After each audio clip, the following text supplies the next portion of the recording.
Pour moi, l'histoire est à la porte de chez vous, dans votre famille, dans votre commune.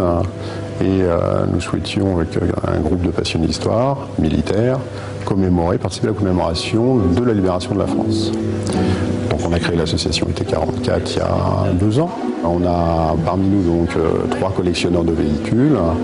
On a des gens qui collectionnent plutôt des documents, donc des collections de photos d'époque. Et puis après, on a des gens que ça intéresse de participer à une montée des événements.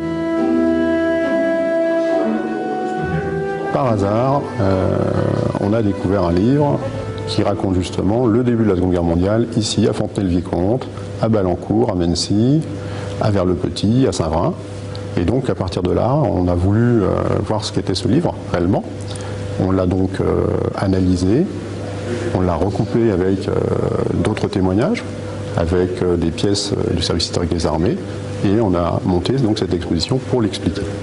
On a retrouvé, en faisant des recherches au service historique des armées, les documents montrant qu'effectivement ce qui est raconté dans le livre est exact, avec le positionnement des batteries, où étaient situés les états-majors. Donc par exemple, ils étaient installés dans les communs du château de Fontenay-le-Vicomte, l'état-major des batteries de mitrailleuses. À Mennecy, on a les adresses où étaient stationnées également les troupes. Et on a trouvé quelque chose d'assez intéressant qui est le positionnement exact de la batterie de mitrailleuses. Puisqu'en fait, 1 mois avant la fin des combats ici, on les a demandé à la déplacer pour la rapprocher en fait, de la poudrerie du Bouchet.